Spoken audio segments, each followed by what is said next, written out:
আসসালামু আলাইকুম রহমতুল্লাহ। আলহামদুলিল্লাহ রব্বিল আলমিন ওসসালাতু ওয়াসসালামু আলা আশরাফিল আম্বিয়া ওয়াল মুরসালিন ওয়া আলা আলিহি ওয়া আসহাবি আজমাইন, আম্মা বাদ। সুপ্রিয় দর্শক শ্রোতা, আজ কয়েকদিন একটি বিষয় নিয়ে বিতর্ক চলছে। ইতিপূর্বে মাওলানা শাকিরুল্লাহ আল আসাদ এবং শহীদুল্লাহ ভাই তালাক সংক্রান্ত বিষয় নিয়ে ডিবেট করেছেন। তো সেই ডিবেটে একটি হাদিস নিয়ে বিতর্ক লক্ষ্য করেছি। সেই হাদিসটি হলো, এক বৈঠকে তিন তালাকে এক তালাক। এই হাদিসটি যারা তিন তালাকে একই বৈঠকে তিন তালাকে এক তালাক এই পক্ষের, বিশেষ করে আমাদের আহলে হাদিস ভাইগণ, তারা বলতে চাচ্ছেন এই হাদিসটি সহিহ, প্রমাণ করার চেষ্টা করতেছেন। আর যারা মনে করছেন না একই বৈঠকে তিন তালাকে তিন তালাক, তারা এই হাদিসটিকে জয়ীফ বলছেন। আসলে হাদিসটিকে জয়ীফ না সহিহ, আজকে এই বিষয় নিয়ে আমরা একটু কথা বলবো। আচ্ছা, আমরা শুরুতে হাদিসটি চলে যাই। এই হাদিসটি ইমাম আহমদ বিন হাম্বল বর্ণনা করেছেন। ইমাম আহমদ বিন হাম্বল হাদিসটি তার মুসনাদ গ্রন্থে বর্ণনা করেছেন। আমি হাদিসটি একটু পরে আসি। হাদিসটি হলো ইবনে আব্বাস রাদিয়াল্লাহু তাআলা আনহু قال طلق ركان بن عبد يزيد أخو بني مطلب امرأة ثلاثا في مجلس واحد। ইবনে আব্বাস বলতেছেন, রোকানা ইবনে আব্দি ইয়াজিদ, যিনি বনু মুত্তালিবের গোত্রের ব্যক্তি, তিনি তার স্ত্রীকে একই মজলিসে তিন তালাক দিয়েছেন। ফাহাজান আলাইয়া হুজনান শাদীদান। তালাক দেওয়ার পর তিনি খুবই দুঃখিত এবং খুবই পেরেশানিতে ভোগ করতেছেন। ফাহাজান আলাইয়া হুজনান শাদীদান, তিনি অনেক দুঃখিত হলেন, অর্থাৎ তিনি অনেক পেরেশানিতে পতিত হলেন। ক্বালা ফাসালাহু রাসূলুল্লাহ সাল্লাল্লাহু আলাইহি সাল্লাম, তার রাসূল সাল্লাল্লাহু আলাইহি সাল্লাম রোকানা ইবনে আব্দি ইয়াজিদকে জিজ্ঞেস করলেন, কাইফা তাল্লাকাতাহা, তুমি তোমার স্ত্রীকে কিভাবে তালাক দিয়েছো? ক্বালা তাল্লাকতুহা সালাসান, যে আমি আমার স্ত্রীকে তিন তালাক দিয়েছি। ক্বালা ফাকালা ফি মাজলিসিন ওয়াহিদিন, রাসূল সাল্লাল্লাহু আলাইহি ওয়াসাল্লাম তাকে বলতেছেন, তুমি কি একই মজলিসে তালাক দিয়েছো? ক্বালা নাআম, তিনি বলতেছেন হ্যাঁ। ক্বালা ফাইন্নামা তিলকা ওয়াহিদাতুন, একই মজলিসে তিন তালাক, রাসূল সাল্লাল্লাহু আলাইহি ওয়াসাল্লাম বলতেছেন একই মজলিসে তিন তালাক দিলে এটি এক তালাক হিসেবেই গণ্য হবে। তারপর রাসূল সাল্লাল্লাহু আলাইহি ওয়াসাল্লাম বলেন, ফারজিআহা ইন শি'তা, তুমি চাইলে তাকে ফিরিয়ে নিতে পারো। ক্বালা ফারাজাআহা, তারপর রোকানা ইবনে আব্দি ইয়াজিদ তিনি তার স্ত্রীকে ফিরিয়ে নিলেন। তারপর এই হাদিস সম্পর্কে এই হাদিস থেকে ইবনে আব্বাস বলেন, ফাকানা ইবনে আব্বাসিন ইয়ারা, এই হাদিস থেকে তিনি এই মত পোষণ করেছেন, আন্নামা তালাকু ইনদা কুল্লি তুহরিন, অর্থাৎ প্রত্যেকটি তুহুরের মধ্যে একটি তালাক সাব্যস্ত করা উচিত। তো যাই হোক, এই হাদিস থেকে বোঝা যায় একই মজলিসে তিন তালাক দিলে এক তালাক পতিত হয়। এখন আমরা আসি, এই হাদিসটি কি সহিহ না দাঈফ। আমরা আগে তার সনদগুলো একটু যাচাই করি। এই হাদিসের সনদ হলেন, ইমাম আহমদ হাদিসটি সনদ এভাবে বর্ণনা করছেন,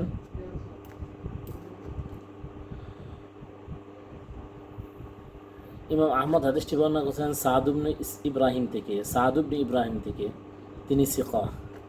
আর সাদ ইবনে ইব্রাহিম তিনি তিনার পিতা ইব্রাহিম ইবনে সাদ আজ-জুহরি থেকে বর্ণনা করছেন, তিনিও সিকা এবং হুজ্জাত। আর ইব্রাহিম ইবনে সাদ আজ-জুহরি হাদিসটি বর্ণনা করেছেন মুহাম্মদ ইবনে ইসহাক থেকে, তিনি সুদুক এবং মুদাল্লিস হলেও তিনি এখন হাদ্দাসানি শব্দে হাদিসটি বর্ণনা করাতে তার তাদলিসের কোনো সমস্যা এই হাদিসে নেই। মুহাম্মদ ইবনে ইসহাক এই হাদিসটি স্পষ্ট শব্দে শ্রবণ শব্দে বর্ণনা করেছেন দাউদ ইবনে হুসাইন থেকে। আর দাউদ ইবনে হুসাইন হাসানুল হাদিস। আর দাউদ ইবনে হাসান এই হাদিসটি বর্ণনা করেছেন ইকরামা থেকে। ইকরামা সিকা অর্থাৎ নির্ভরযোগ্য। আর ইকরামা এই হাদিসটি ইকরিমা এই হাদিসটি বর্ণনা করেছেন ইবনে আব্বাস থেকে। সুতরাং বাহ্যিক দৃষ্টিতে দেখা যায় এই হাদিসটি সনদগুলো সহি অর্থাৎ হাসান, সহি বা হাসান। কিন্তু এই হাদিসে সূক্ষ্ম একটি ভুল রয়েছে, সনদে সূক্ষ্ম একটি সমস্যা রয়েছে। সেই সমস্যাটি হলো দাউদ ইবনে হুসাইন তিনি ইকরিমা থেকে যখন কোনো হাদিস বর্ণনা করেন তখন তার হাদিসটি মুনকার হিসেবে সাব্যস্ত হয়। এই ব্যাপারে আলী ইবনুল মাদিনী রাহিমাহুল্লাহ, ইমাম বুখারীর উস্তাদ ইমাম আলী ইবনুল মাদিনী বলেন, মা রাওয়া আন ইকরামাতা ফামুনকারুল হাদিস। যখন দাউদ ইবনে হুসাইন ইকরামা থেকে বর্ণনা করেন তখন তার হাদিস মুনকার। ওয়া মালিকুন রাওয়া আন দাউদ ইবনে হুসাইন আন গায়রি ইকরামাতি। আর ইমাম মালিক রহমতুল্লাহ আলাই দাউদ ইবনে হুসাইন থেকে বর্ণনা করেছেন, তবে ইকরামার সূত্রে নয়। অর্থাৎ ইমাম মালিক রহমতুল্লাহ আলাই দাউদ ইবনে হুসাইন থেকে হাদিস রওয়ায়াত করেছেন, তবে ইকরামার সূত্রে হাদিস রওয়ায়াত করেননি, অন্যান্যদের থেকে হাদিস রওয়ায়াত করেছেন যে সূত্রে ইকরামা নেই। ইমাম মুকাইলি ইমাম ইবনুল মাদিনী থেকে নকল করেন, قال الوكيلي قال ابن المديني مرسل الشعبي وابن المسيب أحب إلي من দাউদ ইবনে হুসাইন আন ইকরিমাতা আন ইবনে আব্বাস। উকাইলি বলেন, ইমাম আলী ইবনুল মাদিনী বলেছেন শাবি ও ইবনুল মুসাইব এর মুরসাল হাদিস আমার কাছে দাউদ ইবনে হুসাইন ইনের ইকরামা থেকে বর্ণিত হাদিসের তুলনায় অধিক গ্রহণযোগ্য, প্রিয়। অর্থাৎ আলী ইবনুল মাদিনীর নিকট শাবি এবং মুসাইব এর মুরসাল হাদিস অধিক প্রিয় দাউদ ইবনে হুসাইন যখন ইকরামা থেকে তিনি ইবনে আব্বাস থেকে কোনো হাদিস বর্ণনা করেন, সেই হাদিস থেকে শাবি এবং মুসাইব এর হাদিস মুরসাল হাদিস তার নিকট অধিক গ্রহণযোগ্য। এবার আছে ইমাম আবু দাউদ রহমতুল্লাহ আলাই কি বলেন। ইমাম আবু দাউদ রহমতুল্লাহ আলাই বলেন, আহাদিসু আন ইকরামাতা মানাকিরু ওয়া আহাদিসু আন শুয়ুখি মুস্তাকিমা। ইকরামা থেকে বর্ণিত হাদিসগুলো মুনকার। ইমাম আবু দাউদ রহমতুল্লাহ বলতেছেন ইকরামা থেকে বর্ণিত হাদিসগুলো মুনকার। ওয়া আহাদিসুহু আন শুয়ুখি মুস্তাকিমা, তবে তার অন্যান্য শায়েখদের থেকে বর্ণিত হাদিসগুলো সঠিক। অর্থাৎ দাউদ ইবনে হুসাইন যখন ইকরামা থেকে হাদিস বর্ণনা করবেন তার ওই হাদিসগুলি মুনকার, আর ইকরামা থেকে বর্ণনা না করে অন্য কোনো তার শায়েখদের থেকে যখন যে হাদিসগুলি বর্ণনা করবেন সেগুলি সহিহ। এবার আমরা চলে যাই ইমামুল জারহ ওয়াত তা'দীল ইবনে মাইন তার সম্পর্কে কি বলেন। ইবনে মাইন বলেন, সিকাতুন, দাউদ ইবনে হুসাইন সিকাহ তথা নির্ভরযোগ্য, হাদিস শাস্ত্রে সে গ্রহণযোগ্য। ওয়াকাদ রাওয়া মালিকুন আন দাউদ ইবনে হুসাইন, দাউদ ইবনে হুসাইন বিশ্বস্ত ঠিক, তবে ইমাম মালিক তার থেকে হাদিস বর্ণনা করেছেন। ওয়াকাদ রাওয়া মালিকুন আন দাউদ ইবনে হুসাইন, ইমাম মালিক দাউদ ইবনে হুসাইন থেকে হাদিস বর্ণনা করেছেন। ওয়া ইন্নামা কারিহা মালিকুন লাহু ফাইন্নাহু কানা ইউহাদ্দিসু আন ইকরামা। তবে ইমাম মালিক রহমতুল্লাহ আলাই দাউদের ব্যাপারে কিছুটা অনাগ্রহ দেখাতেন,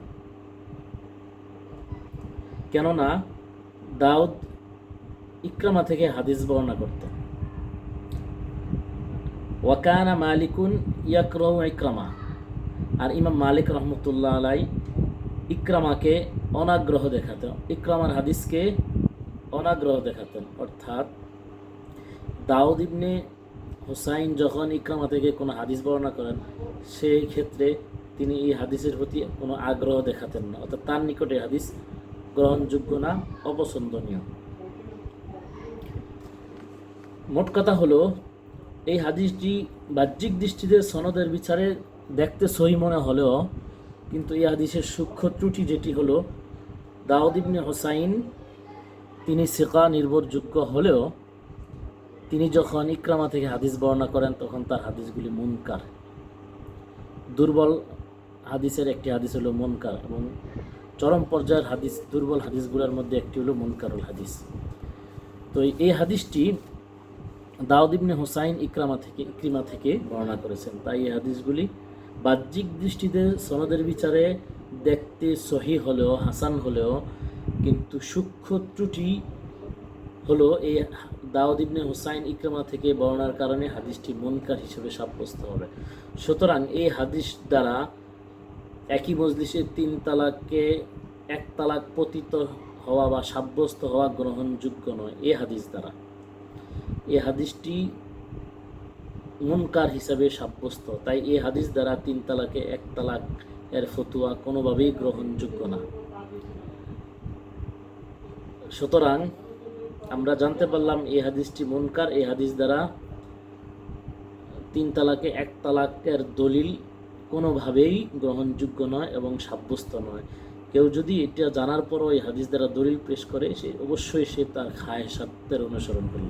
আল্লাহ তাআলা আমাদেরকে এই খায়েশাত থেকে এবং বিভ্রান্তি থেকে আল্লাহ হেফাজত করো। ওয়া মা তাওফীকি ইল্লা বিল্লাহ। আসসালামু আলাইকুম ওয়া রাহমাতুল্লাহ।